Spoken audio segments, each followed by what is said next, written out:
အားလုံးပဲမင်္ဂလာပါခင်ဗျာ Voice of Memo Channel ကနေပြီးတော့ကြိုဆိုလိုက်ပါတယ်ကျွန်တော်တို့ရဲ့နိုင်ငံကျော်စုံတောက်ကြီးဦးဆန်ရှားမှာဦးဆန်ဝင်းလို့ခေါ်တဲ့အကိုတယောက်ရှိတယ်ဗျအဲ့ဒီဦးဆန်ဝင်းကကျွန်တော်တို့ရဲ့စုံတောက်ကြီးဦးဆန်ရှားထက်ကူမှပို့ပြီးတော့ညံကောင်းတယ်ပညာပိုင်းပို့ပြီးတော့တော်တယ်လူခဲခတ်တဲ့နေရာမှာလဲဦးဆန်ရှားတဲ့ပို့ပြီးတော့စိစက်တီးကြတယ်လို့ဆိုတယ်ခင်ဗျဘလောက်တောင်လဲဆိုလို့ရှိရင်ဦးဆန်ရှားကိုယ်တိုင်ကားတော်မှာတခါတလေသူစဉ်းစားလို့မရတော့တဲ့ပြဿနာတွေဖြစ်လာတဲ့အခါမှာဒီဦးဆန်ဝင်းရှိကိုတွားပြီးတော့မှကြံတောင်းတာတို့ဝိုင်းပြီးဖြည့်ရှင်းခိုင်းရတာတို့စသည်ဖြင့်ပေါ့နော်အကူကြီးတောင်းရတာမျိုးတွေတောင်ရှိပါတယ်အဲ့လောက်ထိကိုမှဦးဆန်ဝင်းဟာပညာတော်ပါတယ်ကျွန်တော်အခုဖတ်ပြပေးမယ်ဇာတ်လမ်းမှာဆိုလို့ရှိရင်ကျွန်တော်ဦးဆန်ဝင်းရဲ့ပညာဘလောက်တော်တယ်ဘလောက်ဉာဏ်ကောင်းတယ်ဆိုတာကိုတစ်စိတ်တစ်ပိုင်းကျွန်တော်တို့မြင်ရမှာဖြစ်တယ်ပြီးတော့ဒီဇာတ်လမ်းကအစပိုင်းမှာနည်းနည်းပြင်းဖို့ကောင်းမိမယ်လို့ဒီဇလန်းမှာပါတဲ့တရားခံတွေကညံလဲကောင်းတယ်ပြီးတော့လူမဆန်အောင်လို့ပေါ့နော်အရန်လဲရက်ဆက်တက်ကြတဲ့တရားခံမျိုးတွေဖြစ်ပါတယ်ဆိုတော့နောက်ပိုင်းမှာပို့ပြီးတော့စိတ်ဝင်စားစရာကောင်းလာတာကိုကျွန်တော်တို့တွေ့ရပါတယ်ကဲဆိုတော့ကျွန်တော်တို့ဒီစကားတွေအများကြီးမပြောတော့ဘဲနဲ့ကျွန်တော်နဲ့အတူဒီဇလန်းကိုလိုက်ပါစီးမျောကြည့်ဖို့ဖိတ်ခေါ်လိုက်ပါတယ်ခင်ဗျာ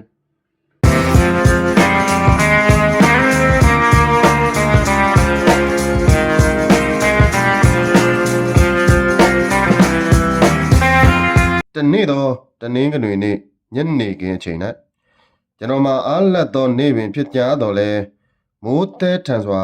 ရွာသွန်းလျက်ရှိသည်ဖြစ်သောကြောင့်တွာလာလဲပတ်ချင်းကိုမပြုတ်နိုင်ပဲတမင်းစားပြီးသည့်နှစ်တစ်ပြိုင်နက်ပုံဝတ္ထုတစ်ခုကိုဖတ်လျက်ရှိရာအမောင်ဆန်ရှားမှမူ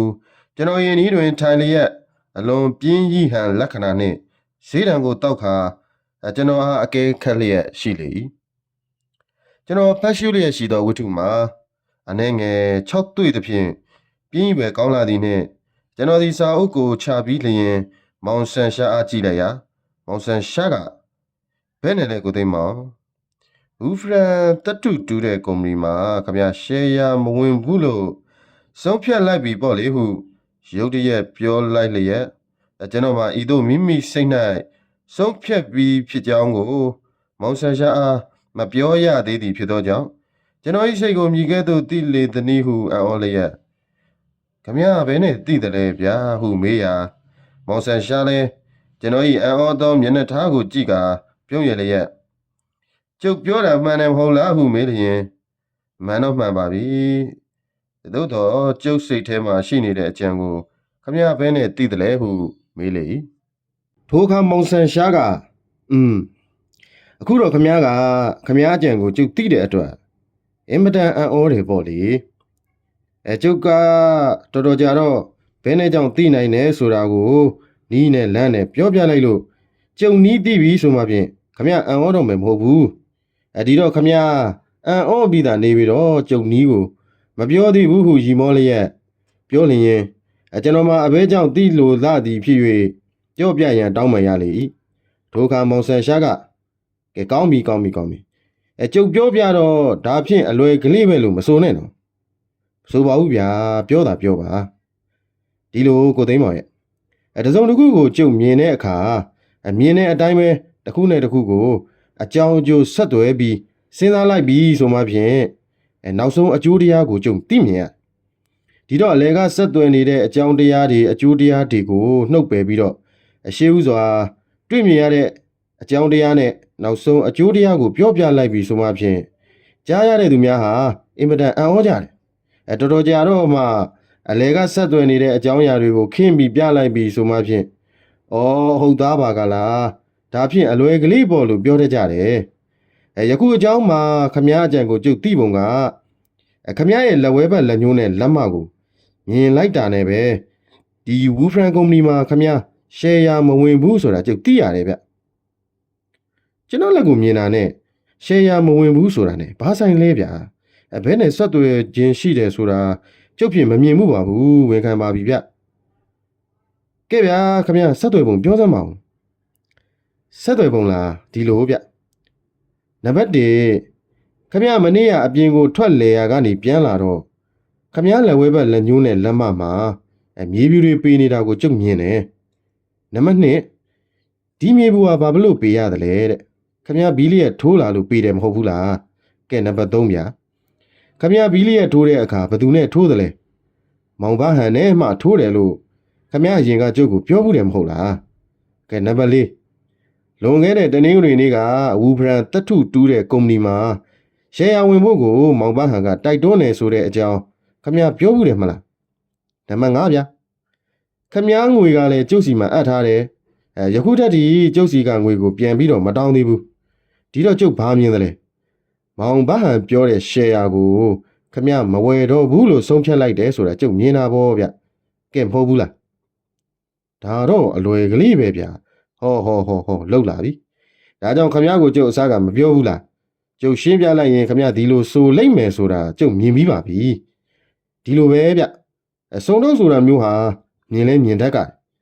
မြင်တဲ့အတိုင်းလဲအကြောင်းအကျိုးဆက်သွဲပြီးကြည့်ရတယ်ခမရတို့ကတော့တစုံတစ်ခုမြင်လိုက်ရင်အမှုမဲ့အမှတ်မဲ့ကြည့်လိုက်တာကိုကျုပ်တို့စုံတောင်မျိုးကဒီလိုမဟုတ်ဘူးမြင်သမျှကိုတည်တည်ချာချာကြည့်ရတယ်မှတ်ရတယ်စဉ်းစားရတယ်ကျွန်တော်လည်းအခုတော့ခမရနဲ့ပေါင်းလို့တော်တော်မြင်တတ်မှတ်တတ်ပါပြီဗျာဟုတ်လားကောင်းပါပြီလေဒါဖြင့်ကျုပ်တို့တိုက်လေကားကိုစင်းနာတက်တာခမရအခေါက်ပေါင်းဘယ်လောက်ရှိပြီဘာရင်နိုင်မဲခမရများလာပြီပေါ့ခိုင်းဗျာဒါဖြင့်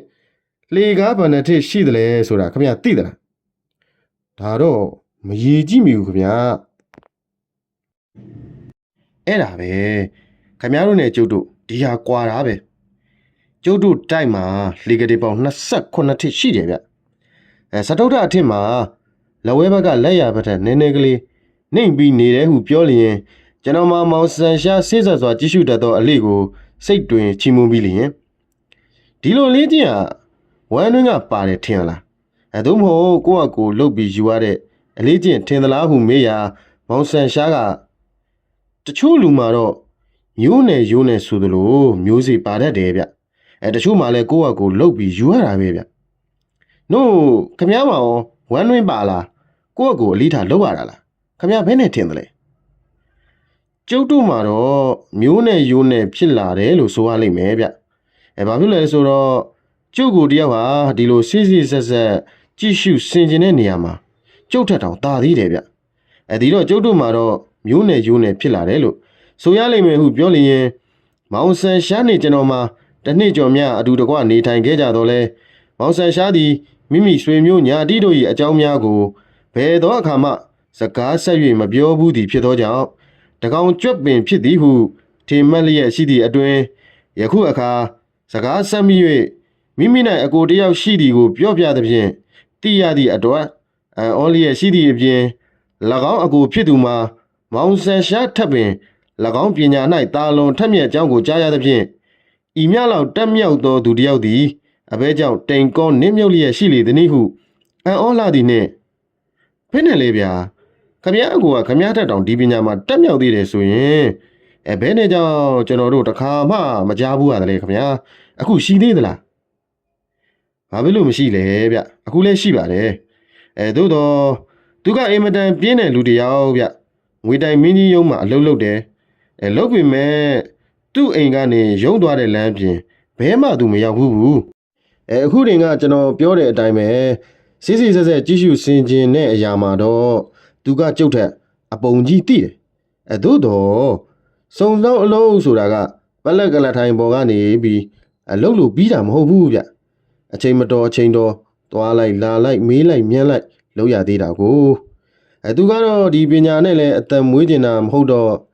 ကြီးပွားအောင်လဲသူမကြံပါဘူးတခါတလေသူစဉ်းစားတဲ့အချက်ကိုမှန်သလားမမှန်ဘူးလားဆိုတာအိမ်ထဲကအိမ်ပြင်တော်ထွက်ပြီးကြည့်ကျင်တဲ့လူတယောက်မဟုတ်ဘူးဗျတခါတလေကျုပ်မှာအကြက်တဲတွေ့တဲ့ကြုံတဲ့အခါမှာသူ့စီသွားပြီးတိုင်ပင်နှီးနှောရတယ်ဒီလိုနှီးနှောတဲ့အခါမှာသူ့ရဲ့ထင်မြင်ကြွတွေဟာမှန်တာကြီးပဲသို့တော့သူကလူပြင်းတယောက်ဖြစ်တော့မိမိစဉ်းစားချက်အတိုင်းဟုတ်မှန်ကြောင်းလိုက်လံဆုံထောက်ပြီးတော့တက်သေးတာရကနဲ့ထင်ရှားအောင်မပြချင်ဘူးဗျတကယ်ခတ်တဲ့လူပဲသူကငွေတိုင်မင်းကြီးရုံးမှာအလုပ်လုပ်တယ်ဟုတ်လားဟုတ်တယ်အတွက်ချက်ဘက်မှာလည်းတော်တော်လဲတဲ့လူပဲသူ့လူကိုသာကုတ်ပြီးလုံနေတယ်ဒီပြင်ကျုပ်တို့အလုံးမျိုးနဲ့ကြီးပွားအောင်တော့သူမကြံချင်ဘူးဗျကျုပ်မှာတော့ဒီပညာနဲ့အသက်မွေးရတယ်သူကတော့ဒီပညာကိုအသက်မွေးဝမ်းကြောင်းအတွက်အသုံးမပြုဘဲနဲ့ အပြင်းကြီးဆိုသလိုတခါတခါကျုပ်ကမေးတယ်မြန်းတဲ့အခါမှပဲစဉ်းစားဆင်ခြင်လေးရှိတာကိုဗျသူနေတော့ဘယ်မှာနေတယ်လဲဘန်းဆိုးရမ်းမှာနေတယ်သူ့အလုပ်ရုံးကလည်းဒီလမ်းမှာဖြစ်တော့ရန်ကုန်မြို့မှာပန်းဆိုးရမ်းကလွဲလို့ဘယ်သူမှသူမသိဘူးနေလဲနေနိုင်တဲ့လူတယောက်ပါပဲဗျာခမရအထက်ဘယ်နှစ်နှစ်လောက်ကြီးတယ်လဲကျုပ်ထက်9နှစ်လောက်ကြီးတယ်နာမည်ကကိုစံဝင်းတဲ့ခမရထက်တောင်ဒီပညာမှာတာသေးတယ်ဆိုရင်ဖြင့်ကျွန်တော်တခါတော့တွေးကျင်စမ်းတယ်ဗျာတွေးကျင်မခတ်ပါဘူးဗျာကဲလာမိုးလဲတိတ်သွားပြီဒီကနေ့တနင်္ဂနွေဆိုတော့သူဘယ်မှသွားမယ်မဟုတ်ဘူးအိမ်မှာရှိမှာပဲကဲလာသွားကြစို့ကျွန်တော်နဲ့မောင်ဆန်ရှားတို့သည်ကျွန်တော်တို့နေထိုင်ရာလမ်း40မှထွက်လာခဲ့ကြ၍ပန်းဆိုးရန်နာတို့ခြေချင်းလျှောက်လာကြရာကိုစံဝင်း၏နေအိမ်သို့ရောက်ကြလေ၏ကိုစံဝင်းဆိုသူမှာတာမယာမရှိသည်ဖြစ်၍ပန်းဆိုးရန်ရှိတိုက်တိုက်တွင်အခန်းငှား၍တယောက်တည်းနေထိုင်လျက်ရှိရာကျွန်တော်နှင့်မောင်ဆန်ရှားတို့သည်အခန်းတွင်သို့ရောက်ကြလျင်ကိုစံဝင်းမှာပက်လက်ကလထိုင်တစ်ခုပေါ်တွင်ပြင်းရည်သောအမူအရာဖြင့်ထိုင်လျက်သတင်းစာတစ်ဆောင်ကိုဖတ်ရှုလျက်ရှိသည်ကိုတွေးကြရလေ၏မောင်ဆန်ရှားလည်းကျွန်တော်နှင့်ကိုစံဝင်းတို့ကိုအတီအကျွမ်းဖွဲ့ပေးပြီးနောက်ကျွန်တော်မှာကလထိုင်တစ်ခုတွင်ထိုင်လျက်ကိုစံဝင်း၏ရုပ်လက္ခဏာကိုအကဲခတ်လျက်ရှိရာကိုစံဝင်းမှာအသက်40ခန့်ရှိ၍နှစ်ဖူးမြင်းမောက်ခြင်းစူးရှသောမျက်စိရှိခြင်းနာဒံပေါ်ခြင်းအရံမောင်းထွားကြိုင်ခြင်းစသည်တို့မှာမောင်ဆန်ရှားကဲ့သို့ပင်ရှိ၍ဉာဏ်ပညာရှိသောသူတစ်ယောက်နှင့်ပင်တူသည်မှန်တော်လဲ၎င်း၏ကိုယ်ကာယမှာကြီးမားဝါဖြိုးလာသည်ဖြစ်သောကြောင့်မောင်ဆန်ရှားကဲ့သို့ဖြက်လက်သောအမူအရာမရှိဘဲလေးလံထိုင်မိုင်းသဖြင့်ပက်လက်ကလထိုင်ကိုအထူးနှစ်သက်သည့်လက္ခဏာရှိပေ၏ကိုစံဝင်းလည်းကျွန်တော်အားလောကဝဇ္ဇကပြောကြားပြီးနောက်မောင်ဆန်ရှားဘက်သို့လှည့်၍ဘယ်နဲ့လဲဟဲ့ဘာလန်းကတိုက်ဖောက်မှုဟာဒီမှုတော့မင်းညံမမီပေဘူးငါထင်တယ်မိပါတယ်ကိုကြီးရဲ့မိပြီးပါပြီဘာလက်ချက်ပဲမဟုတ်လားကွဟုတ်တယ်ငါမပြောဘူးလားကွဒီမှုမှာ तू ဝင်ကင်မဲဆိုတာငါအတီသားပဲဟူ၍ပြောပြီးနောက်ကျွန်တော်ရှိရာသို့လှည့်၍ကျုပ်ကတော့ကျုပ်ညီလိုမျိုးထဲမှာဟိုရောက်ဒီရောက်မရောက်နိုင်တော့လူစီတဲ့လမ်းမှာရွေးပြီးနေရတာပဲဗျအကျုပ်ကသူတို့လိုမသွားမလာနိုင်ပေမဲ့ကျုပ်တိုက်ပေါ်ကနေပြီးကြည့်လိုက်လူမျိုးမျိုးမြင်ရတာကလားဗျဟိုးမှာကြည်သမ်းမောင်ဆန်ရှာပေါက်ပေါ်ကြီးနဲ့ရက်ပြီးစကားပြောနေတဲ့လူမင်းအကဲခတ်မိရလားဟူ၍မောင်ဆန်ရှာဘက်သို့တပံလှည့်၍ပြောလိုက်ပြန်သည်ဖြင့်ကျွန်တော်လည်းကိုစံဝင်းပြရသူကြည့်လိုက်ရာအသက်40ခန့်ရှိလူကြီးတစ်ယောက်နှင့်တရုတ်တစ်ယောက်သည်တိုက်ရှိလမ်းပေါ်တွင်ရပ်၍စကားပြောနေကြသည်ကိုတွေ့မြင်ရလေ၏မောင်ဆန်ရှာကပေါက်ပေါ်ကြီးနဲ့စကားပြောနေတဲ့လူကြီးဟာလားအေးဒီလူကြီးကအညာသားပဲအညာသားပေမဲ့ဒေါ်စီကားကွကျွန်တော်ဖြင့်တပင်တဲကမှတ်တယ်ရုပ်သွင်းမင်းသမီးပေါ့ကွယ်ရုပ်သွင်းမင်းသမီးပေမဲ့တဲကြီးလိုက်ရတဲ့လက္ခဏာမရှိဘူးငါဖြင့်မုတ်ဆိုးဘူကြီးပဲမှတ်တယ်မုတ်ဆိုးဘူပေမဲ့ခလေးကြံရစ်တယ်ကိုကြီးရဲ့ခလေးတွေငါညီခလေးတွေကြံရစ်တယ်ညီကိုနှစ်ယောက်တို့သည်ဤကဲ့သို့အချီအချအလှဲ့ကျပြောလျက်ရှိကြလျင်ကျွန်တော်အားတပတ်ရိုက်နေကြသည်ဟုအောင်းမေး၍ရီမောလျက်ဒါတော့လွန်လှကြည်ကလားဆရာတို့ရဲ့ဟုတ်နိုင်မယ်မထင်ပါဘူးဟုပြောလျင်ဦးဆန်ရှားကဒီလိုပေါင်းပုံထုတ်ပုံမျိုးဝစ်ပုံစားပုံမြင်လို့မှအညာသားပဲလို့မသိရင်တော့ဘယ်တော့သိရအောင်မလဲဗျာတို့ကကိုဆန်ဝင်းကအညာသားပြီမဲ့မန္တလေးစီကဆိုရင်ဒီလောက်ခွာမကြောက်သူဟာနဲ့သူလိုက်ဖက်အောင်ဆင်နိုင်တယ်ရင်မုံအင်ကြီးနောက်ပိတ်ဖနက်ဆိုတော်သေးရဲ့ဘုဖနက်အနက်ကြီးနဲ့ဆိုတော့ဘာဆိုင်တယ်လဲဗျဒါကြောင့်တောစီကလို့ကျွန်တော်ဆိုတယ်တဖန်ဦးဆန်ရှားကပေါင်းထုတ်ထုတ်ပုံကလည်းစင်ကလိုက်တာလို့ပေါင်းထားတော့တပိန်ထဲရလို့ဆိုရမယ်မဟုတ်လားဗျဆေးပေါ်လေးလက်ကြားညှက်ပုံကလည်းအထင်ရှားကြီးကလားဗျကျုပ်တို့ကင်ဒီလိုမှမကင်မဲသူ့ပုံကကနွဲကလေးရတယ်တကယ်ဇက်ဟန်တပိန်ဟန်ကိုဗျတဖန်ဦးဆန်ဝင်းကတပင်ထဲကဆိုတာမှာတော့ကျ ကျုပ်ညီပြောတဲ့အတိုင်းပါပဲသို့တော့သူရုပ်ခလက်လက္ခဏာကြည့်ပြန်တော့ဇမင်းသားလှုပ်လောက်အောင်လဲမိမလိုမိမရနဲ့ရှိတဲ့အတွက်မင်းသမီးဆွဲပဲလို့ကျုပ်ဆိုတယ်လူဆိုတာမျိုးဟာမိမိအစင်မပြတ်ပြောနေဆိုနေကြတဲ့အမူအရာအတိုင်းအစင်မြက်တီးထက်တာမျိုးကလားဗျဒီတော့ပွဲထဲမှာမိမထန်နဲ့မိမလိုပြောပြီးနေတော့ပွဲပြင်ကြတော့လေဒီမူအရာဟာပါတတ်ကလားဇမင်းသားဇမင်းသမီးတိုင်းခင်ဗျားကြည့်ပါလားရီလိုကြီးပဲဥဆန်ရှာရုပ်သိမ်းမင်းသမီးကြီးပေမဲ့တဲကြီးမလိုက်ရဘူးဆိုတာကသူတို့တပင်းသမားများဟာ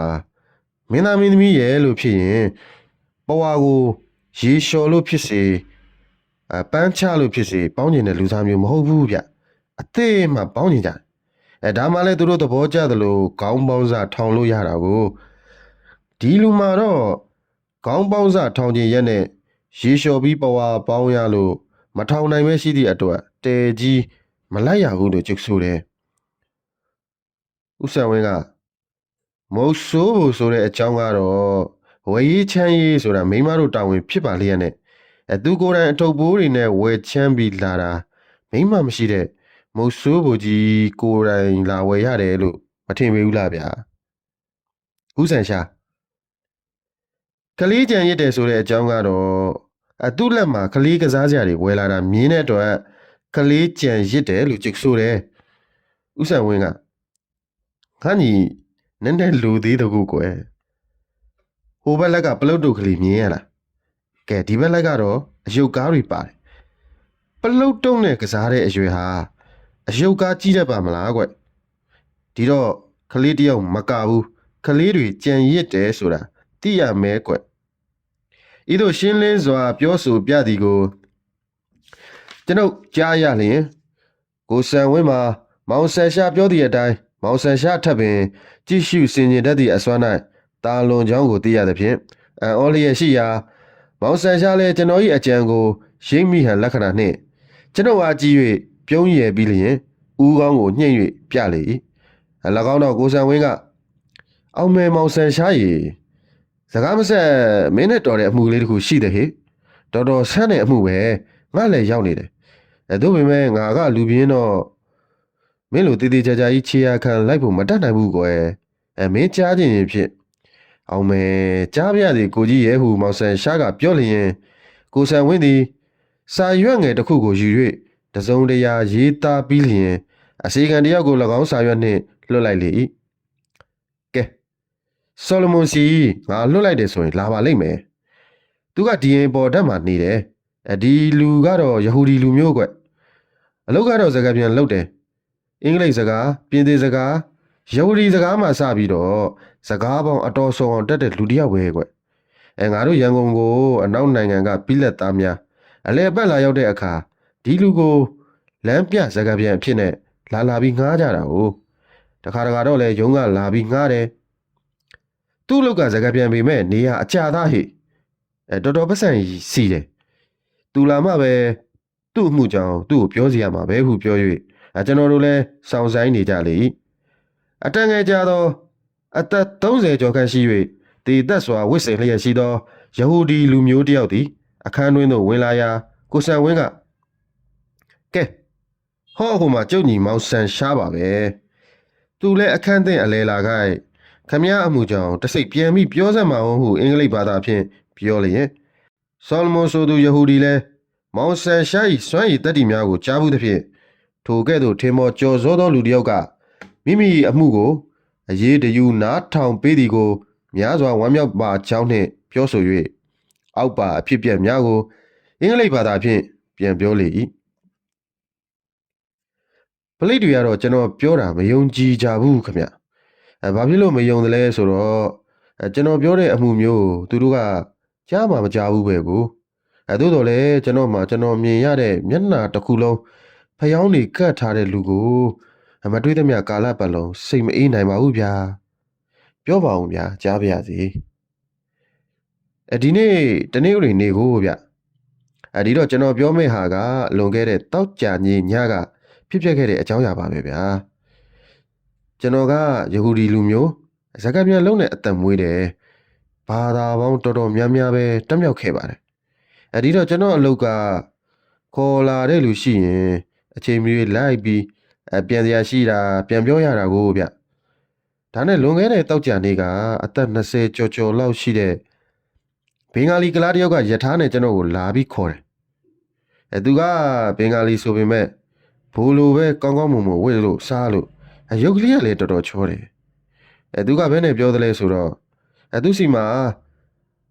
အလုံးနဲ့ပတ်သက်ပြီးယဟူဒီလူမျိုးမိတ်ဆွေရောက်လာတဲ့အတွက်ကျွန်တော်ကိုတစိတ်စကားပြန်လုပ်ပေးပါလို့ပြောတာ哦ဒါနဲ့သူကလည်းတိတ်အရေးကြီးပုံရလို့ကျွန်တော်လည်းပြာကြီးပြရတိုက်ပေါ်ကဆင်းပြီးလိုက်သွားရတာကိုကျွန်တော်လည်းမြင်ရထားပေါ်တက်မိရောမင်းရထားလည်းထွက်ကြရောမြင်ရထားပေါ်ရောက်တော့သူကရှေ့ကထိုင်လို့ကျွန်တော်ကနောက်ဘက်ကထိုင်ပြီးတော့မြင်ရထားကလည်းငှားရထားမဟုတ်ဘူးဗျရထားပိုင်နဲ့တံတန်တူပါရဲ့ဒါနဲ့တော်တော်ကလေးမောင်းပြီးတော့ဘယ်စီသွားမလို့လဲလို့ကျွန်တော်ကမေးတာဘူးမေးတော့သူကကျွန်တော်မေးတာရုတ်တရက်ပြန်မပြောဘဲနဲ့အိတ်ထဲကဓမြောင်ထုတ်ပြီးတဦးကိုတော်တော်ထပ်ပါရဲ့လားလို့လက်နဲ့တက်တက်ကြည့်ပြီးအိတ်ထဲတစ်ခါပြန်ထည့်လိုက်တာကိုကျွန်တော်လည်းဒီကလားလေးအမူအရာကိုမြင်ရတာနဲ့အားသိမ့်ပြီးကြည့်နေတယ်သူကဘာလုပ်တယ်လဲမြင်းရထားတကားတွေအကုန်လိုက်ပြီးပိတ်တာကိုဒီတော့ရထားတစ်ခုလုံးမှောင်သွားတာပေါ့လေတကားတွေလည်းပြောတဲ့အတိုင်းပိတ်ပြီးရောသူကဘယ်နဲ့ပြောသလဲဆိုတော့ကျွန်တော်ယခုခမည်းကိုခေါ်တဲ့နေရက်ကိုနောင်ခမည်းအတိမှဖြင့်ကျွန်တော်တို့ဒုက္ခများပါလိမ့်မယ်ဒီအတွက်လုံခြုံအောင်လုပ်ရသည်များကိုတီးခံပါတဲ့ပြောတာကိုဒီလိုပြောတော့ကြုံမလဲရင်းနဲ့ထိတ်ကနေဖြစ်သွားတာဗောဗျသူ့ကြည့်တော့လေတန်တန်မာမာအင်မတန်ခွန်အားပလားနဲ့ပြည့်စုံတယ်လက်နဲ့လည်းပါတယ်ကျွန်တော်မှာတော့လက်နဲ့လည်းမပါတော့ခုခံဖို့ကလည်းအခက်သားကလားဗျာဒီတော့ကျွန်တော်ကကျုပ်ကိုမောင်ကဒီလိုနိုင်လိုမင်းထက်ပြုတ်လို့တာများမတော်ပါဘူးမောင်ရဲ့လို့ချိုနဲ့ပြောရတာဟုတ်ဗျပြောတော့ तू ကမလွဲတာတော့လေအတေးအကျက်လုံးရတော့တာပဲဗျာသို့တော့ခုတော့ကျွန်တော်သတိပေးလိုက်ဒီကနေညအတွက်တာမှာခမည်းကျွန်တော်လက်တွင်ရောက်နေပြီဒီတော့ခမည်းကအော်လာဟင်လာနဲ့လှုပ်ရင်ဖြင့်မုတ်ချခမည်းဒုက္ခရောက်လိမ့်မယ်ဒီတော့ခမည်းမှာအကောင်းဆုံးနည်းကတော့ကျွန်တော်တို့ပြောတဲ့အတိုင်းလိုက်နာယုံမဲ့ရှိတော့တယ်ဒီလိုဆိုရင်ဖြင့်ခမည်းအသက်ချမ်းသာဖို့ရှိတယ်ဒီလိုမဟုတ်ရင်ဖြင့်စောရကလက်နဲ့ခမည်းမြင်ရလားလို့ပြောတာဟုတ်ဗျဒါနဲ့ကျွန်တော်လဲဘာမှပြန်မပြောပဲငြိမ်ငြိမ်ကလေးလိုက်သွားလို့တနားကျော်တနားခွဲလောက်ယထာမောင်းမိရောဆိုပါတော့ဗျာဒီတွင်ကျွန်တော်လဲအပြင်ဘက်ကိုဘာမှမမြင်ရတာနဲ့ယထာလက်တနာကပ်ပြီးလိုက်သွားတခါတလေလဲတမန်တလင်းပေါ်ရောက်တဲ့အခါယထာတန်မကြားရဘူးတခါတလေလဲကြောက်လန်းပေါ်ရောက်တဲ့အခါယထာတန်ကြားရပြန်တယ်ကျွန်တော်လဲအတန်မကြားတဲ့အခါဘယ်လန်းပေါ်ရောက်နေပြီအတန်ကြားပြန်တဲ့အခါဘယ်လန်းချိုးပြန်ပြီလို့စိတ်ထဲကမှတ်နိုင်တယ်လို့မှတ်သွားတာဟုတ်ဗျကြာတော့လဲမှတ်ရပန်းများတဲ့အပြင်ယထာကလည်းဖြောင်းဖြောင်းမမောင်းပဲဟိုကိုယ်ဒီကောင်းတယ်တမင်ရှုံအောင်လုပ်ပြီးမောင်းတော့ကျွန်တော်လည်းမမှတ်နိုင်ပဲလက်လျှော့လိုက်ရတာဟုတ်ဗျာဒါနဲ့ကျွန်တော်စောရကပြောတဲ့အတိုင်းတနားရီကြော်လောက်ရှိတော့ကျောက်စလိကခင်းထားတဲ့လမ်းပေါ်ရုတ်တရက်ရောက်သွားကြတာဟုတ်ဒီလမ်းရောက်မှန်းပြီးတော့ကျုပ်အဖော်ကမြင်းရထားတကားတွေဖွင့်လိုက်တာဟုတ်ဖွင့်လို့ကျွန်တော်လည်းအပြင်ကိုလှမ်းပြီးကြည့်လိုက်တော့ဝင်းကြီးတဝင်းနဲ့ရောက်ပြီးလာကြတဲ့အကြောင်းသိရတာကိုဗျဝင်းထဲရှိတဲ့အိမ်ရှိလေးရောက်ကောမြင်းရထားလေးရက်ကြောရထားရတော့ကလားလေးကကျွန်တော်ကိုလက်ဆွဲပြီးအိမ်ထဲတွင်းသွားတာဟုတ်ဗျအိမ်ကြီးကလည်းဘိုးအိမ်ကြီးနဲ့တရံတူပါရဲ့ဗျာအိမ်တော်မှုပရိဘောဂတွေကလည်းတော်တော်ပဲပေါ်များတယ်ဒါနဲ့အိမ်ရှိကအခန်းတစ်ခန်းထဲရောက်တော့အခန်းထဲမှာမိတိုင်ကလေးလည်းမလင်းတလင်းထွန်းထားပြီးတာတွေ့တာဟုတ်မိတိုင်နားမှာလည်းအသက်40ကျော်လောက်ရှိတဲ့ဘင်္ဂါလီကလားကြီးကထိုင်လို့ဒီကလားကြီးကကျွန်တော်ကိုမြင်တော့ဆောလမွန်ဆိုတာသူလားဟေးတဲ့ဘင်္ဂါလီလိုမေးလိုက်တော့ကျွန်တော်ကလည်းဘင်္ဂါလီလိုတက်တာနဲ့နားလေတာကိုဗျဒီတော့ကျွန်တော်ကိုထော်ခဲ့တဲ့ဘင်္ဂါလီကလားလေးကဟုတ်တယ်တဲ့ပြောတော့အခုတင်ကကလားကြီးကကောင်းပါလိကွယ်ကောင်းပါလိရဲ့ဘယ်လိုမှစိတ်မရှိပါနဲ့မစ္စတာဆောလမွန်ခင်ဗျာကျွန်တော်တို့ခိုင်းတဲ့အတိုင်းမှန်မှန်ကန်ကန်လုပ်ပေးရင်ဖြင့် ခမရဘာမှစိုးရင်မှုမရှိပါဘူး။ဒါသို့မဟုတ်ပဲကျွန်တော်တို့ဘောအကောက်ကြံရင်ဖြင့်ခမရတော့ဖះကဲတော်မူပါလို့သာဆူတောင်းဖို့ရှိတော့တာပဲလို့ပြောပြီးသူပြောတာကိုသူသဘောကျတဲ့အမူအရာနဲ့ရည်နေတာဟုတ်ဗျဒီလူကြီးကြီးတာမြင်တော့ကျွန်တော်မှာစောရကဟိုတငယ်ဓမြောင်နဲ့6တာထက်တောင်ကြောက်တဲ့စိတ်ဖြစ်သေးတာဟုတ်ဗျသူရဲ့ဘုံကဘလောက်များနှလုံးတုန်လို့ဖို့ကောင်းတယ်ဆိုတာခမရတို့လည်းကြားရမှသိကြပေမှာပဲဒီတော့ကျွန်တော်ကိုဘယ်ကိစ္စနဲ့ခေါ်ပါသလဲဗျာလို့မေးတော့ခမရတို့လူမျိုးယဟူဒီတယောက်နဲ့စကားတခွန်းပြောစီလို့တဲ့အတွက်ခမရကိုအခေါ်ခိုင်းပါတယ်သို့တော့ကျုပ်တို့မေးသလောက်သာပြောပါနော်ပိုပြီးများပြောရင်ဖြင့်ငါအမေနဲ့ငါ့ကိုမွေးခဲ့ပလေတယ်လို့အမေကိုတော့အပြစ်တင်ခြင်းနဲ့စိတ်မုတ်ချဖြစ်ရပြီးပါပဲလို့ပြောပြီးရည်ပြန်တာဟုတ်ခမရဒါနဲ့ဒီလိုပြောပြီးကျွန်တော်ကိုအခန်းတစ်ခုတည်းခေါ်သွားပြန်တာကိုဗျဒီခန်းမှာလေစောနာကအခန်းမှာလိုပဲမိရင်တစ်ခုမိန်ထွန်းထားပြီးတော့အောက်မှာလဲကလတိုင်တစ်ခုရှိတော့ဒီကလတိုင်ပေါ်မှာကျွန်တော်ကိုအထိုင်ခိုင်းပြီးကလားကြီးကကျွန်တော်နားမှာမတ်တက်ရက်ကျွန်တော်နဲ့အတူတူလာတဲ့ဘင်္ဂါလီကလားလေးကိုတော့ကိစ္စတစ်ခုနဲ့ဒီပြင်အခန်းကိုခိုင်းလိုက်တာကိုဗျကျွန်တော်လည်းသူတို့ပြောတဲ့အတိုင်းကလထိုင်ပေါ်ထိုင်ပြီးတော့အဖိုးကြီးနာကစောင့်နေတော်တော်ကြာတော့စောနာကကလားလေးကအသက်30ကျော်လောက်ရှိတဲ့ကျွန်တော်တို့လူမျိုးယဟူဒီတယောက်ကိုလက်ဆွဲပြီးခေါ်လာတာကိုဗျဒီလူမြင်တော့ကျွန်တော်မှဥတုံတဲတုံဖြစ်ပြီးတော့ညက်တောင်မခတ်ပဲငေးပြီးကြည့်နေမိတာကိုဒီယဟူဒီကလည်းဗျာပိန်လိုက်တဲ့ဖြစ်ချင်းအယူကြီးရှိတော့တာပဲလမ်းတော်မှာကောင်းကောင်းမရှောက်နိုင်ကြဘူးကိုခင်ဗျဒီပေါ်မှာမျက်နှာမှာလည်းဖျောင်းချက်တွေအနှံပြကတ်ထားပြီးပါးစပ်မှာလည်းအဝတ်ကြီးနဲ့စီးလက်တွေမှာလက်ပြန်ကျူချီပြီးထားတာမြင်ရတော့ကျွန်တော်မှကိုယ့်လူမျိုးချင်းဖြစ်တဲ့အတွက်အင်မတန်ယူကျုံးမရဖြစ်ရတာကိုဗျ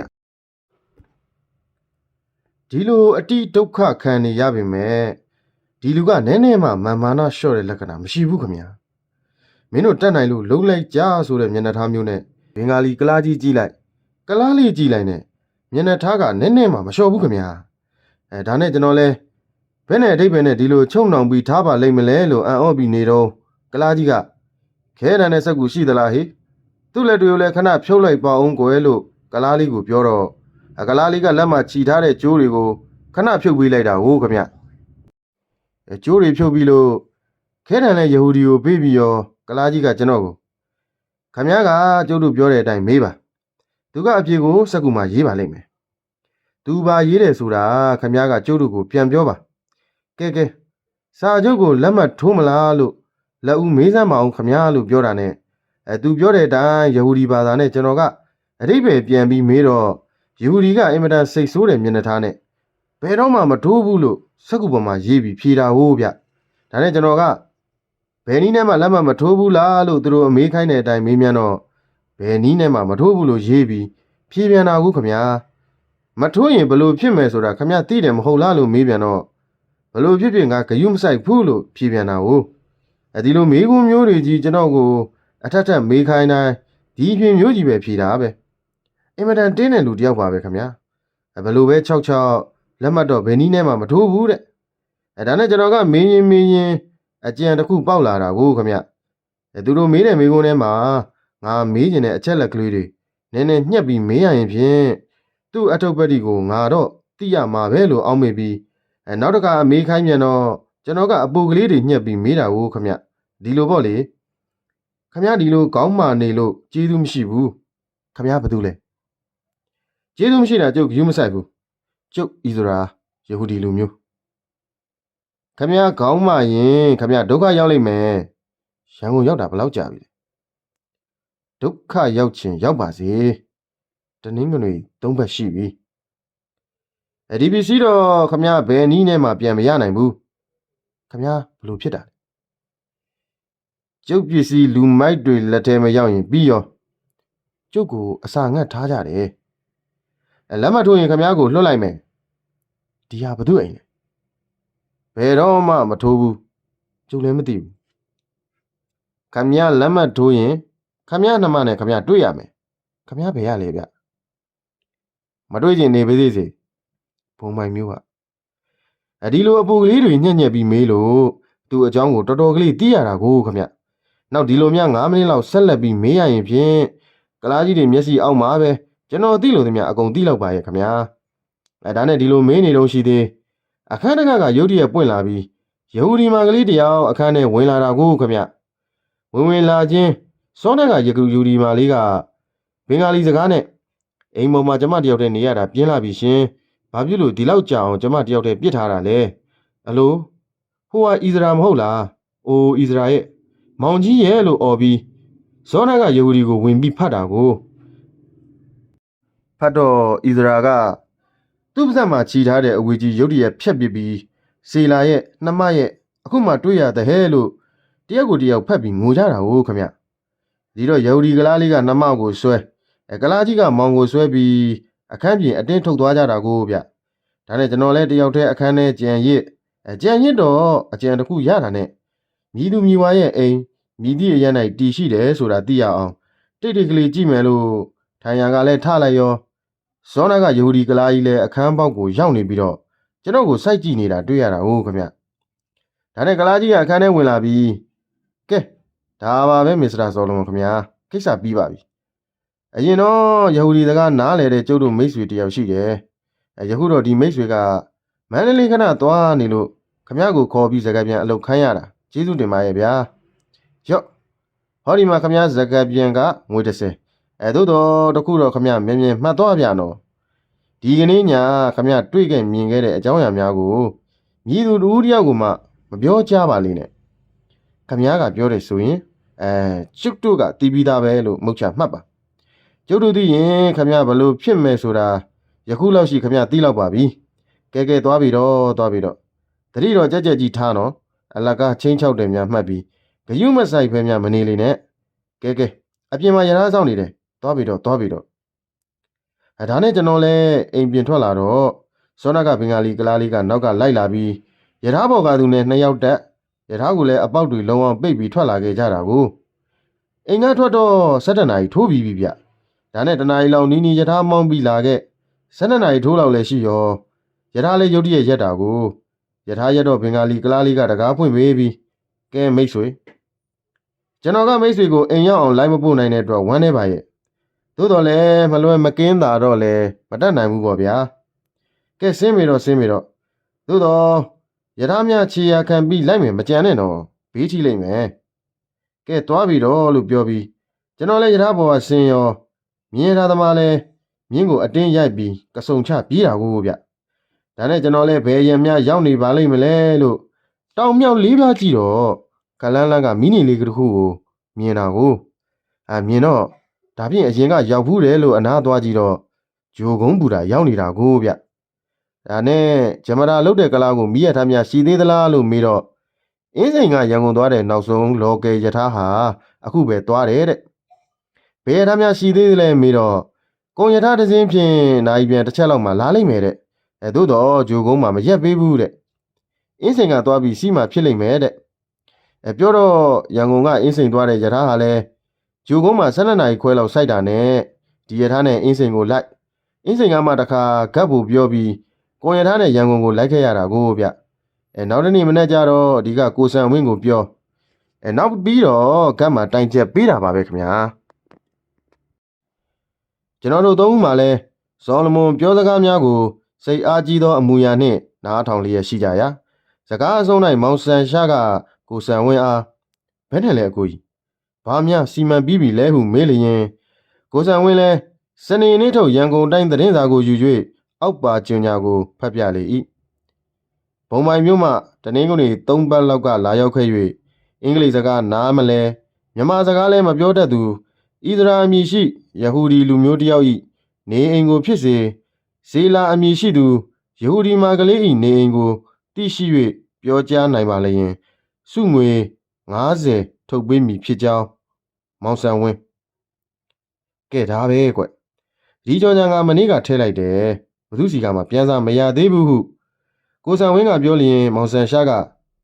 သူ့နေရဲ့ဘုံပိုင်ကိုရောကျင်းနဲ့ရိုက်ပြီးလားဟုမေးသည်ဖြင့်ကိုဆန်ဝင်းကငါကတော့လူပြင်းလားလကွယ်ဒီတော့ဒီမှုမင်းကလွှဲလိုက်ပြစီတော့ဟုပြောလျင်မောင်ဆန်ရှာလဲထိုင်ရမထား၍ကောင်းပါပြီဗျာကျွန်တော်တာဝန်ရှိပါစေ မကြခင်ကျွန်တော်စကားပြန်ပါမယ်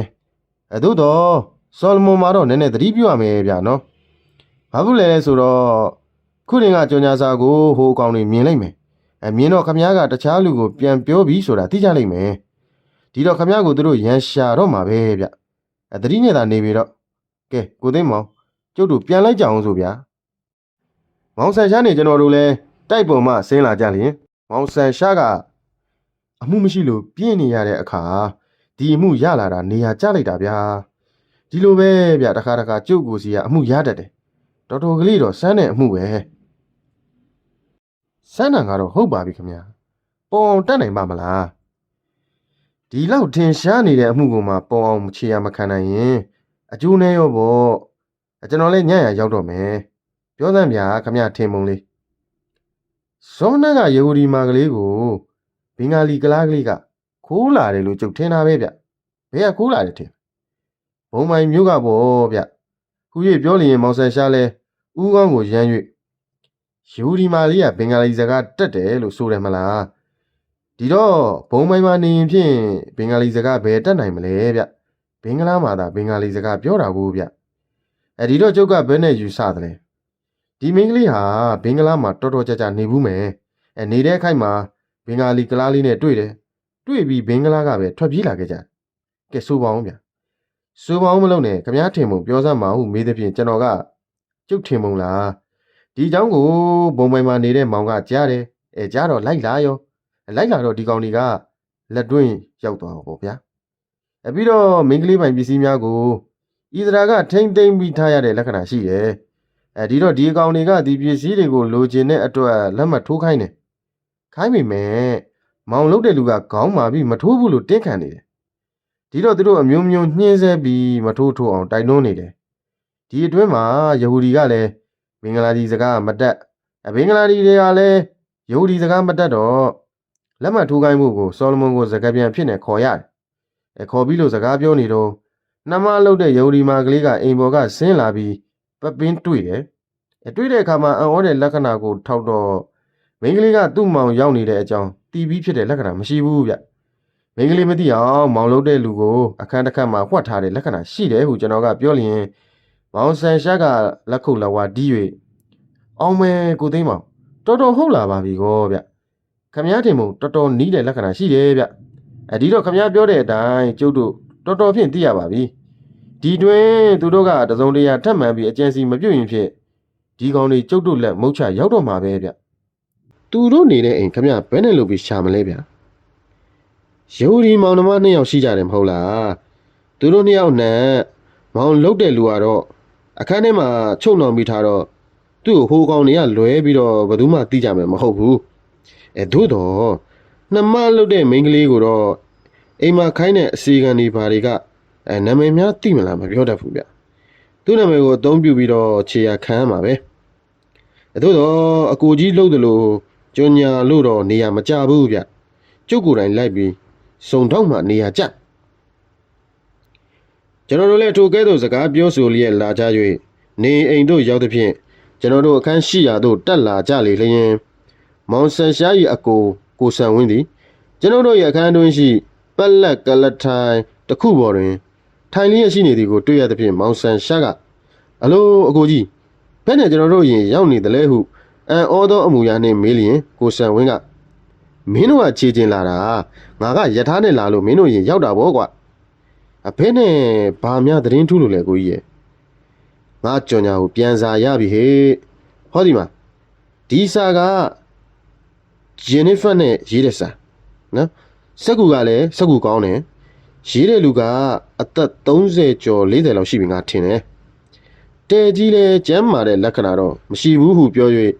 အင်္ဂလိပ်ဘာသာဖြင့်ရေးထားသောစာတစ်စောင်ကိုပေးသဖြင့်မောင်ဆန်ရှားလဲစာကိုယူ၍ဖတ်ရာ၎င်းစာ၏အတိတ်ပင်မှာအောက်ပါအတိုင်းပင်ဖြစ်လေသည်ရန်ကုန်မြို့မဟိုလန်းတိုက်နံပါတ်အောက်တိုဘာ22ရက်စနေနေ့ထုတ်ရန်ကုန်တိုင်းသတင်းစာတွင်မိတ်ဆွေ၏ကြော်ညာကိုမြင်တွေ့ရသည်ဖြစ်ရာကျွန်တော်သည်စေလာအမည်ရှိယဟူဒီမာကလေး၏နေရက်ကိုသိသည်ဖြစ်၍ပြန်စာရေးသားပေးဖို့လိုက်ပါသည်၎င်းယဟူဒီမာကလေးသည်အင်းလျာကန်အနီးရှေဒီကောနာအမည်ရှိအိမ်၌ နေထိုင်လျက်ရှိပါသည်၎င်း၏အကြောင်းကိုစုံလင်စွာသိလိုပါကကျွန်တော်ထံလာရောက်မေးမြန်းနိုင်ပါသည်ဤစာကိုဖတ်ပြီးလျင်ကိုဆန်ဝင်းကမကူလန်းဆိုတော့အနီးကလေးပဲကွယ်ကဲတွားလိုက်ကြအောင်ဆိုတွားပြီဒီလူကိုတိတိကျကျမေးရအောင်ဟုပြောလျင်မောင်ဆန်ရှားကနေပါဦးအကူကြီးရဲ့မင်းကလေးเจ้าကိုမေးဖို့ကဒီလောက်အရေးမကြီးပါဘူးဣသရာတို့နေတဲ့အိမ်ကိုတွေ့ဖို့ကတာပြီးအရေးကြီးတယ်ဣသရာကိုဟိုကောင်တွေကနှိပ်စက်ပြီးနေတယ်မဟုတ်လားဒီတော့စာမပါတဲ့အတိုင်းအင်းလျာကန်သွားပြီးတော့ရှေဒီကွန်နာဆိုတဲ့အိမ်ကိုရှေးဦးစွာတွေ့အောင်ရှာဖို့က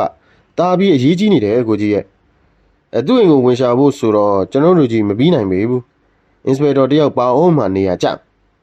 ကဲပလိဌာနသွားပြီးတော့အင်စပက်တော်မောင်အုံးခွေတယောက်ခေါ်လိုက်ကြအောင်စိုးဟုပြောရင်ကျွန်တော်ကဆောလမွန်ကိုလည်းလမ်းမှာဝင်ပြီးခေါ်ရင်တာပြီးမကောင်းပေဘူးလားဗျာဟုပြောသဖြင့်တင့်လျော်เจ้าနဲ့မောင်ဆန်ရှားကပြောလေလျင်ကျွန်တော်တို့သုံးဦးသည်မော်တော်ကားတစ်စီးကိုခေါ်၍ပလိဌာနသို့သွားကြလေ၏ပလိဌာနသို့ရောက်လျင်မောင်ဆန်ရှားလည်းအင်စပက်တော်မောင်အုံးခွေကိုခေါ်၍အကျိုးအကြောင်းပြောရာမောင်အုံးခွေလည်းကျွန်တော်တို့နဲ့အတူလိုက်မည်ဟုဝန်ခံသဖြင့်မောင်ဆန်ရှားကလာမှဖြင့်ချက်ချင်းလာဗျာဟိုကောင်တွေကလူမိုက်တွေလက်နက်များလည်းပြည့်စုံယူလာဖို့မမေ့နဲ့ဟုပြောလိုက်ရာအင်စပက်တော်ကိုဝန်းဖေလည်းလက်နက်အပြည့်စုံနဲ့ကျွန်တော်တို့နဲ့အတူလိုက်လာခဲ့လေ၏ဗန်ဆိုးတန်းသို့ရောက်လျင်ကျွန်တော်တို့သည်မော်တော်ကားကိုရက်ခိုင်း၍ဆမ်လွန်နေရာအခန်းသို့တက်သွားကြရာထိုချိန်ဒီကနေဝင်ပြီးချိန်ဖြစ်သည်ဖြင့်အိမ်လမ်းဆက်သည်တို့၌မိကွက်များကိုထိုးညှိစဖြစ်သောအချိန်ပင်ဖြစ်လေ၏တိုက်ပေါ်သို့ရောက်လျင်အစေခံတယောက်အားဆောလမွန်ကိုတွေ့လိုကြောင်းနှင့်ကိုဆန်ဝင်းကပြောရာဆောလမွန်မှာလူတယောက်နှင့်ယခုပင်ထွက်သွားကြောင်းအစေခံကပြောလေ၏ထိုအခါကိုဆန်ဝင်းကတွားတာဘယ်လောက်ကြာပြီလဲတော်တော်ကြာသွားပြီဘာနဲ့သွားတယ်လဲမော်တော်ကားနဲ့ခေါ်လာတဲ့လူကဘာမျိုးလဲဘင်္ဂါလီကလားထင်တယ်အသက်20ကျော်လောက်လူရုပ်ခချောချောကောင်းကောင်းမွန်မွန်ဝစ်လို့စားလို့မဟုတ်လားမဟုတ်ဘူးခင်ဗျအသက်40လောက်ရှိပြီတဲပြီးသဘောကောင်းမွန်ရတဲ့လူကြီးပဲခင်ဗျစကားပြောရင်ခဏခဏရည်တယ်ဟုအစီခံကပြောလျင်မောင်ဆန်ရှားကဟာတန်တော့အကိုကြီးဟိုကောင်ကြီးတွေပဲလာကြပြီတော့ဆောလမွန်ဖြင့်သူတို့လက်ထဲတစ်ခါရောက်သွားပြန်ပြီဒီတစ်ခါတော့ဆောလမွန်ကိုသတင်းပေးတဲ့အတွက်လက်စားချီမယ်လို့နဲ့တရံတူတယ်ကဲလာကြဗျာမြန်မြန်လုပ်ကြပါဟုအလျင်စလိုပြောသဖြင့်ကျွန်တော်တို့လည်းမော်တော်ကားပေါ်သို့တက်ကြပြန်လေ၏အင်စပက်တော်မောင်အုံးဖေမှာအင်းလျာကန်အနီးရှိရှေဒီကွန်နာမြည်ရှိအိမ်ကြီးကိုပလိတ်အရာရှိတယောက်ဖြစ်သည့်အတိုင်းသိရှိပြီးဖြစ်သည်ဖြင့်ကျွန်တော်တို့သည်မြို့ကိုကျော်လွန်သည်နှင့်တပြိုင်နက်မော်တော်ကားကိုအစွမ်းကုန်မောင်း၍တွားရာနာယီဝက်ခန့်တွင်အဆိုပါအိမ်ကြီးသို့ရောက်ကြလေ၏၎င်းအိမ်ကြီးမှာကန်ကြီးကိုကြောခိုင်း၍လမ်းဘက်သို့မျက်နှာမူလျက်ဆောက်လုပ်ထားသည်ဖြစ်ရာကျွန်တော်တို့၏မော်တော်ကားသည်ဝင်းအတွင်းသို့ဝင်မိကြလျင်အိမ်ကြီးမှာမိအိမ်မိခွက်စသည်ဖြင့်ထွန်းလင်းလျက်မရှိသည်ဖြစ်သောကြောင့်မှောင်မဲလျက်နေသည်ဖြစ်ရာမောင်အုံးဖေကဘယ်နဲ့လဲဗျမှောင်လို့ပါကလားမီးလည်းမထွန်းလူရှိတဲ့လက္ခဏာမရှိပါဘူးဗျာဟုပြောလျင်မောင်ဆန်ရှားကအောင်မလေးဗျာအကျိုးနေပြီဗျို့ထွက်ပြေးသွားကြပြီခမရမင်းနဲ့သိတယ်လေမော်တော်ကားကမီးအောင်နဲ့လမ်းကိုခမရမမြင်ဘူးလားဗျဟောဟိုကဝင်းလာတဲ့ဘိန်းရပဲတဲကြီးမထင်ရှားဘူးဟောဒီဟာကပြန်သွားတဲ့ဘိန်းရပဲဝင်းနေတင်ထားတဲ့အတွက်ဘိန်းရကောင်းကောင်းကြီးထင်တယ်ဒီတော့ယူစရာရှိတာယူပြီးဒီကောင်တွေပြေးကြပြီဗျကျွန်တော်တို့လည်းမော်တော်ကားပေါ်မှဆင်းကြပြီးနောက်တကားများကိုစမ်းသက်ကြည့်ရှုရာတကားမှာမြဲမြံစွာပိတ်ဆို့ပြီးဖြစ်သည်ဖြင့်အလဲတကူဖွင့်၍မရနိုင်ပဲရှိရာတွင်လေးဦးသားတို့သည်တကားတစ်ခုကိုအတင်းပြေးဝင်တက်ခိုက်ကြရာတကားလည်း၄ယောက်အားကိုမခံနိုင်သည်ဖြစ်၍ကွဲထွက်သွားလေ၏၎င်းတော့ကျွန်တော်တို့သည်၎င်းတကားအတွင်းမှအိမ်တွင်းသို့ဝင်ကြ၍အင်စပက်တော်မောင်အုံးဖေလည်းမိမိ၌ပါလာသောခရီးဆောင်တံမီးကိုနှိပ်၍ထိုမှဤမှကြည့်ရှုရာမြည်သူတဦးတယောက်ကိုမှမတွေ့မြင်ရပဲရှိလေ၏၎င်းတော့ကျွန်တော်တို့သည်အိမ်တွင်း၌ရှိသောအခန်းများကိုစိတ်ငှအောင်လိုက်လံရှာဖွေကြသဖြင့်ထမင်းစားခန်းအတွင်းသို့ရောက်လေလျင်တပိုင်းတစစားတော့ထားသောအစားအစာအကျွင်းကြံတို့ကိုတွေ့မြင်ရသဖြင့်မောင်ဆန်ရှားကအလိုဘာသာလဲဗျနားထောင်ကြတဲ့ဟုပြောသည်နှင့်ကျွန်တော်တို့လေးဦးတို့သည်အသက်မရှူဘဲနားဆိုင်လျက်ရှိကြရာဝေဒနာပြင်းထန်စွာခံနေရသည့်ဟန်နှင့် ညင်းညူလျက်ရှိသောအတန်တစ်ခုကိုတန့်တန့်မျှကြားရလေ။၎င်းညင်းညူသံမှာအိမ်အောက်ထပ်မှလာသည်မဟုတ်အပေါ်ထပ်မှလာသည်ဖြစ်သောကြောင့်ကျွန်တော်တို့လည်းလေကားရှိရာသို့ပြေးသွားကြပြီးလျင်အိမ်ပေါ်သို့ပြေးတက်ကြရာတော့ပြင်ခတ်၍ပိတ်ထားသောအခန်းတစ်ခုကိုတွေ့ရှိကြလေ။ဤသွားသည့်အခန်းမှာလည်း၎င်းအခန်းတွင်မှလာသည်ဖြစ်၍မောင်ဆန်ရှားသည်အလွန်တရာစိတ်အားကြီးလာသည့်အမူအရာနှင့်ရှေ့ဆုံးသို့ပြေးသွား၍ကလထိုင်တစ်ခုကိုကောက်ယူပြီးလျင်တကားကိုအတင်းဆောင်ဖွင့်သဖြင့်တကားပွင့်သည်နှင့်တပြိုင်နက်အခန်းတွင်သို့ဝင်သွားကြလေ၏ကျွန်တော်လည်းနောက်မှဝင်လိုက်မည်အပြုတွင်မောင်ဆန်ရှားသည်မိမိလေပင်ကိုမိမိစုပ်ကင်လျက်အခန်းတွင်မှပြန်ထွက်လာ၍ကျွန်တော်တို့လည်းအံ့ဩလျက်ရှိနေကြရာအခန်းတွင်မှမိခိုးတို့သည်တလူလူထွက်နေသူကိုတွေ့မြင်ကြရလေ၏မောင်ဆန်ရှားလည်းပြင်းထန်စွာချောင်းဆိုးပြီးနောက်ကျွန်တော်တို့အားလက်ကပြ၍နေကြအောင်မြနေကြအောင်တဲပြီးရက်ဆက်တဲ့အကောင်းနေပဲဗျာကြည့်ပါဦးတက်ကျင်တစ်ခါတည်းတက်လိုက်ကြောပေါ့အခန်းကိုလုံအောင်ပိတ်ပြီးစီးရိုးတွေနဲ့မီးခိုးအောင်လုပ်ပြီးတက်တယ်တဲ့ဗျာဟုပြောပြီးလျင်အခန်းတွင်သို့တဖန်ပြေးဝင်သွားပြီးနောက်ပရင်းပေါင်များကိုလင်းမြန်စွာဖွင့်ပြီးလျင်တဖန်ပြန်၍ထွက်လာပြန်လေသည်ကျွန်တော်တို့လည်းအခန်းပေါက်မှရဲ၍ကြည့်ပါတော့လဲတခန်းလုံးမှာမီးခိုးတို့ဖြင့်ပြည့်နှက်လျက်ရှိသည်ဖြစ်၍ဘာကိုမျှမမြင်နိုင်ကြပဲရှိရာပရင်းပေါင်များကိုဖွင့်ပြီးသည့်နောက်မီးခိုးများသည်အပြင်သို့အနှဲငယ်ထွက်ကြသည့်အခါမှအခန်းတွင်သို့ဝင်ကြရလေ၏အခန်းတွင်သို့ရောက်ကြလျင်အခန်း၏အလယ်၌မီးခဲများကိုစုပုံလျက်ဆေးရိုးများနှင့်အမှိုက်များကိုမီးခဲများပေါ်တွင်ဖုံးအုပ်လျက်ရှိနေသည်ဖြင့်မီးခိုးကြောင့်ချောင်းတဟုတ်ဟုတ်ထွက်လျက်ရှိသည်ကိုတွေ့မြင်ကြရသည်ဖြစ်ရာအခန်း၌တောင်း၌ကလူနှစ်ယောက်တို့သည်ကြိုးဖြင့်ချီနှောင်ထားသဖြင့်လဲလျက်ညှဉ်းညူကရှိနေကြသည်ကိုတွေ့မြင်ရလေ၏မောင်ဆန်ရှားလည်းရေတိုးကိုယူ၍လောင်ကျွမ်းစာဖြစ်သောကြမ်းများကိုရေဖြင့်လောင်းလျက်ရှိစဉ်ကျွန်တော်တို့မှလူနှစ်ယောက်ကိုအပြင်သို့ထုတ်လာကြရလေ၏ထိုလူနှစ်ယောက်တို့၌တယောက်သောသူမှာကိုဆန်ဝင်းအခန်းတွင်၌တွေ့မြင်ခဲ့ရသောယဟူဒီဆောလမုန်ဖြစ်ကြောင်းသိရှိရ၍ထိုသူလည်း၎င်း၏နှခမ်းတို့မှာမဲမောင်လျက်မျက်စိတို့မှာလည်းပေါက်၍ထွက်မတတ်ပြူးလျက်ရှိသည့်အပြင်နဖူး၌လည်းဒဏ်ရာကြီးတစ်ခုရှိပြန်သည်ဖြစ်၍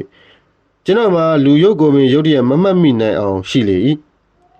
ထိုသူမှာမိန်မောတွေ့ဝေလျက်တတိလုံးလုံးမရရှာပဲအသက်ငွေ့ငွေ့မျှသာရှိတော်သည့်လက္ခဏာနှင့်တီးတို့မျှညင်းညူလျက်ရှိလေရာအခြားသူတစ်ယောက်မှာအနှဲငယ်ညင်းညူခြင်းမရှိဘဲစိတ်စိတ်သာလျင်ရှိနေရှာလေ၏ကျွန်တော်တို့သည်ထိုသူကိုတေချာစွာကြည့်ရှုကြရာ၎င်း၏မျက်နှာသည်ကဖျောင်းချက်တို့ဖြင့်မွမ်းမံတုံလိမ့်လျက်ရှိသည်ဖြစ်သောကြောင့်ထိုသူသည်ကဆောလမုန်ပြောပူးသောယဟူဒီလူမျိုးဣဇရာဖြစ်သည့်အကြောင်းကိုသိရှိရသည်နှင့်ညီတို့ရှိလေသည်ဟုစမ်းသပ်ကြည့်ရှုကြသည်တွင်ထိုသူမှာအသက်လုံးလုံးမရှိသည့်အကြောင်းကိုသိရှိကြရလေ၏၎င်းတော့ကျွန်တော်တို့သည်ထမင်းစားကန်းသို့တွားရောက်ရှာဖွေရာအရန်အနှဲငယ်ကိုအခန့်နှင့်တွေ့ရှိသည်နှင့်ဆောလမုန်၏ပါဇက်မှအတင်းလောင်း၍ထဲသဖြင့်ဆောလမုန်လည်းတတိယ၍မျက်စိများကိုဖွင့်ကြည့်လေ၏၎င်းတော့ဆောလမုန်သည်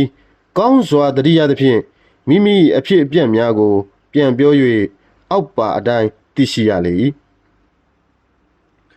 ဆောလမုန်သည်ကျွန်တော်တို့နှင့်အတူ